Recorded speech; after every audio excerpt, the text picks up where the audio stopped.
Today's show is sponsored by the multiorgasmicmama.com. If lack of confidence, low libido, or guilt and shame around your sexuality are the cause of your bedroom woes, the hot wild sex you never have anymore, or the transition into motherhood that sucked your libido dry, let me help you get your mojo and magnetic feminine spark back.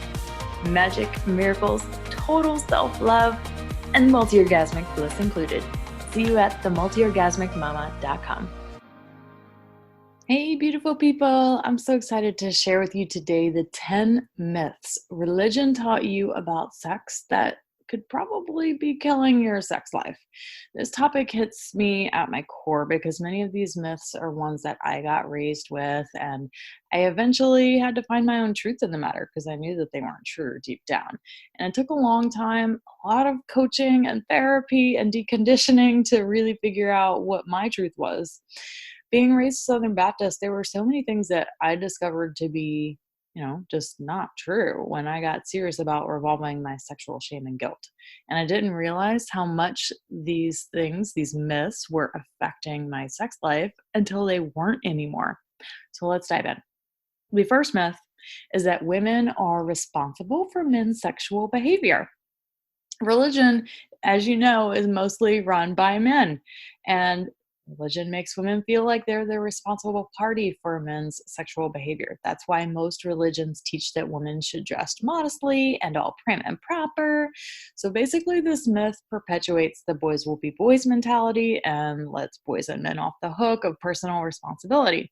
While the truth here is that everyone, no matter what gender or sex, is responsible for their own sexual behavior.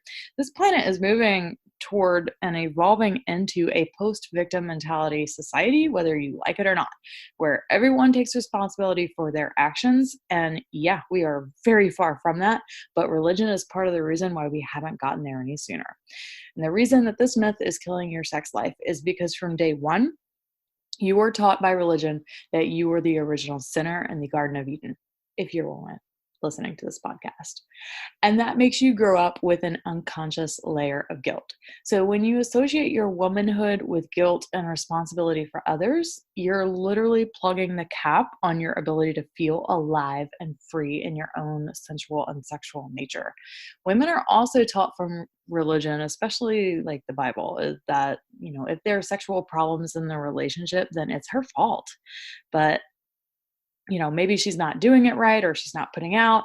And then somehow that gives men a free pass to do whatever they want, right? Well, if religion didn't make women responsible for men's pleasure, then maybe they would actually want to have sex with men. The truth is, no woman is responsible for any other person's sexual behavior, misbehavior, or sexual response in any way, shape, or form.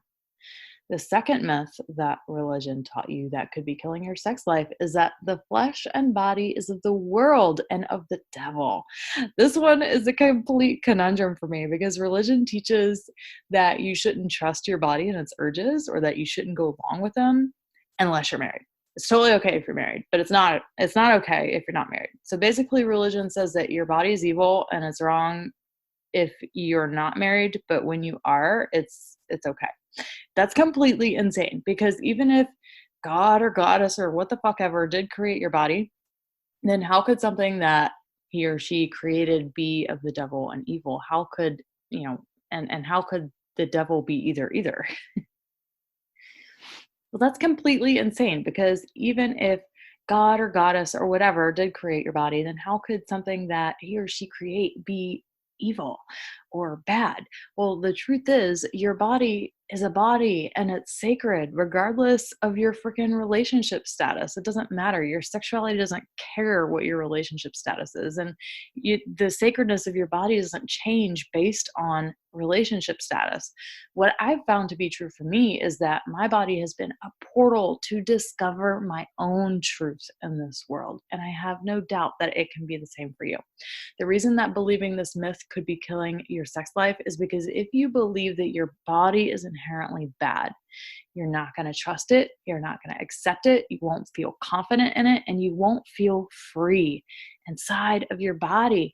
And if you're not confident and feeling free in your body, you're going to take that into your sex life, and it's going to keep you from having magical, sensual, sexual experiences. The third myth that religion taught you that could be killing your sex life is that marriage makes sex amazing.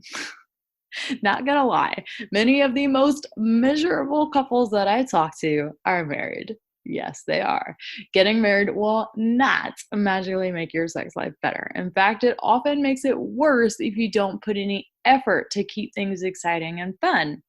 And if you've ever read the book or heard of the book Mating in Captivity, Unlocking Erotic Intelligence by Esther Perel, you discover that it takes a lot of work to maintain desire and attraction over the long haul in a monogamous relationship. Sex is usually amazing within the first 6 months to 1.5 years of any relationship. But after the initial falling in love period wears off, the brain goes back to its baseline and you no longer have biochemistry working on your side to make things exciting and fun.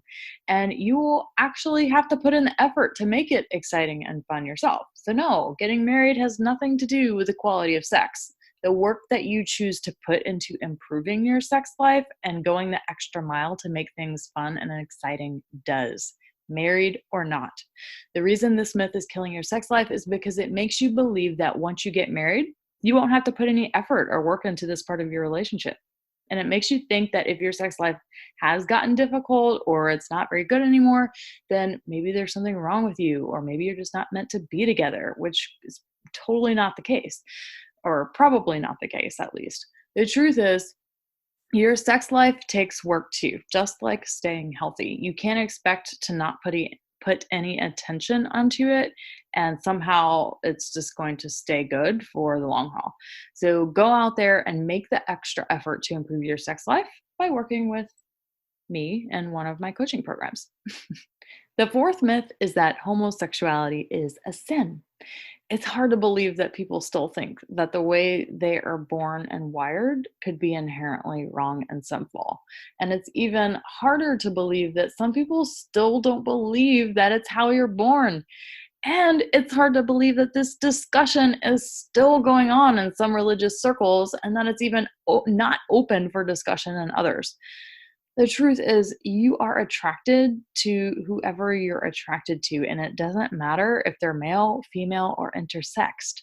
The reason that this myth could be killing your sex life is because there are plenty of couples out there who are too afraid to express their sexual desires and fear that their partner will question their gender identity and have a problem with it. And because there are couples out there whose partner really is homosexual or somewhere in between and is just too afraid to admit it or come to terms with it. So they do everything they can within the relationship until maybe one day they just can't deny that truth anymore. And then they end up causing a lot of hurt and pain to the other partner.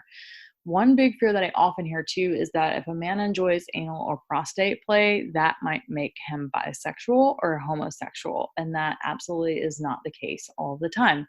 Men are capable of experiencing anal and prostate orgasms, and just because they might desire that sort of pleasure does not necessarily make them homosexual or bisexual. And even if they are, who cares?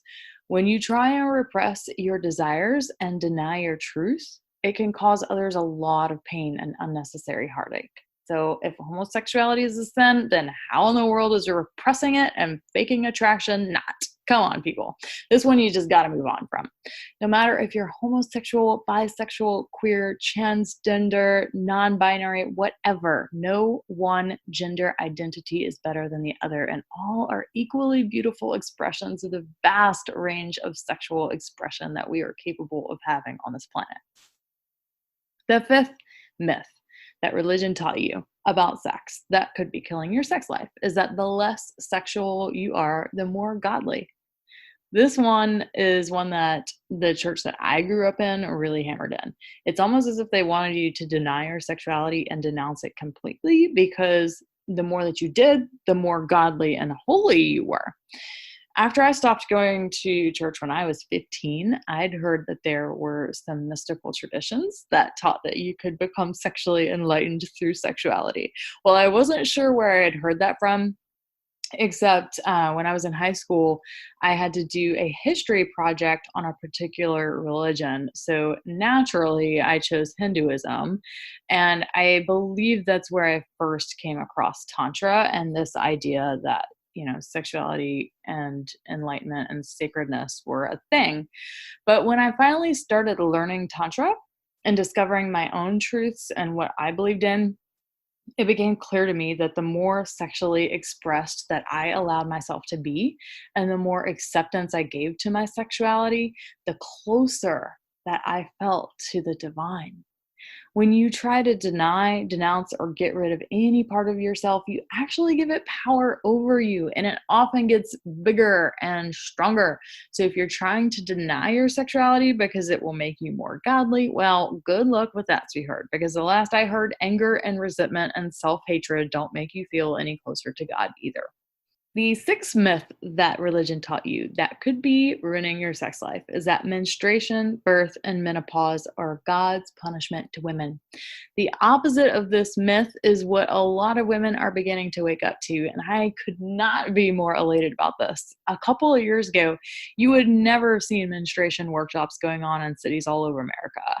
Webinars on cyclical living, like moon circles happening all over the planet, and how to get out of the masculine dominated society by tapping into your own body's feminine wisdom. Like, this is becoming super common nowadays. And sadly, women still feel ashamed to admit, or they're afraid of being judged when they have pleasurable, ecstatic, or even orgasmic birth experiences.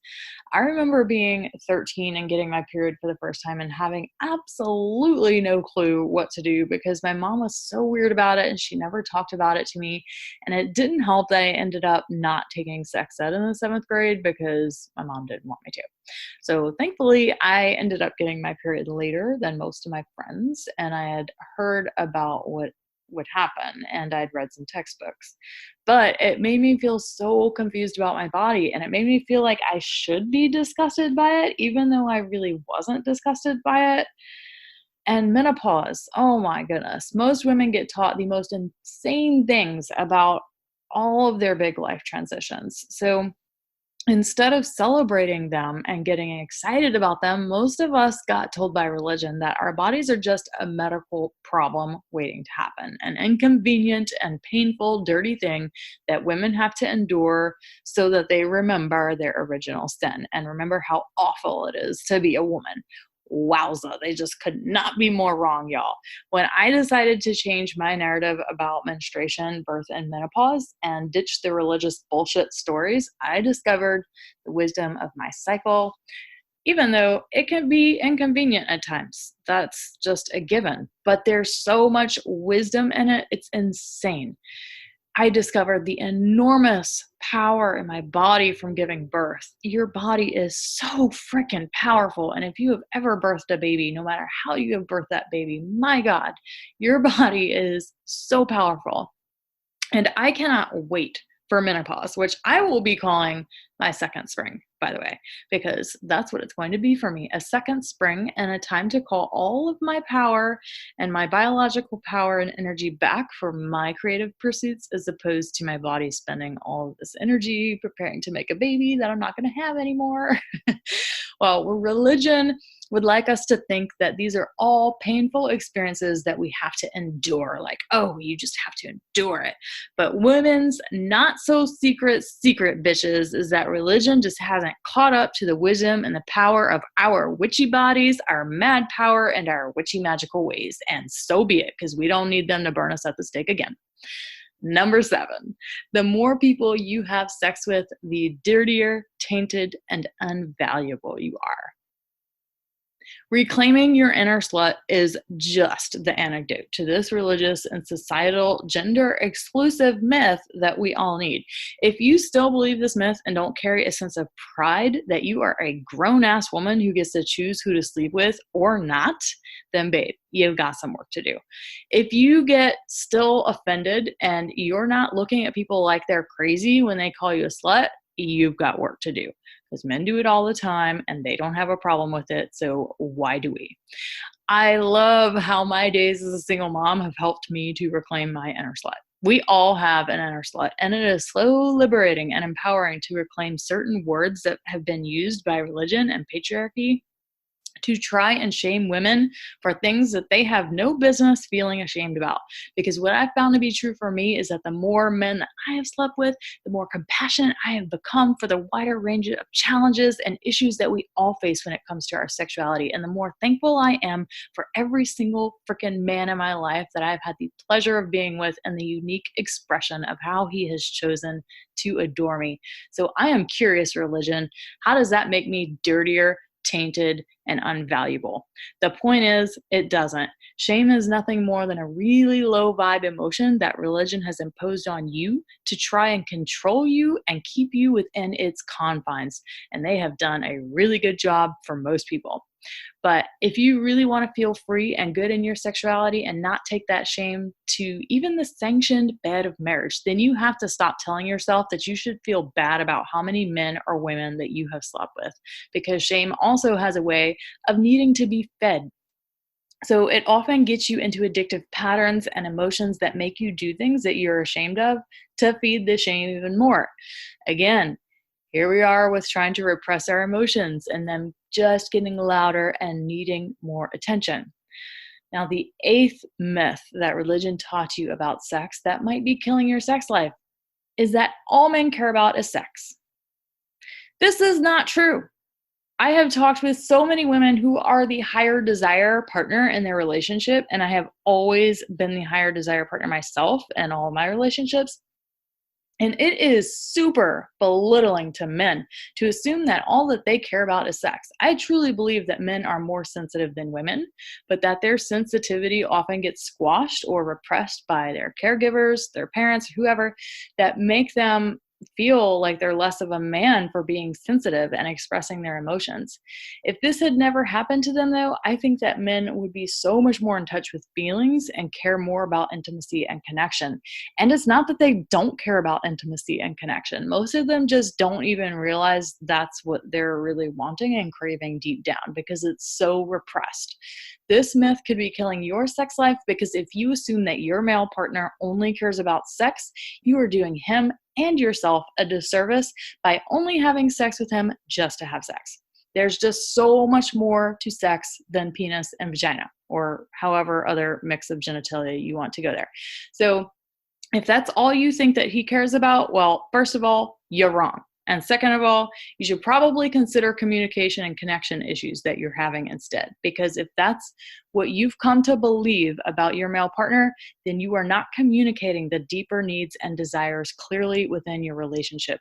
Speaking about your desires, fears, and loves can do so much. Just sharing what each of you truly desires, what each of you fear, and what each of you love about each other can open up the conversation to get to what's really being desired in the relationship. And I guarantee that it's more than penis and vagina sex for the both of you.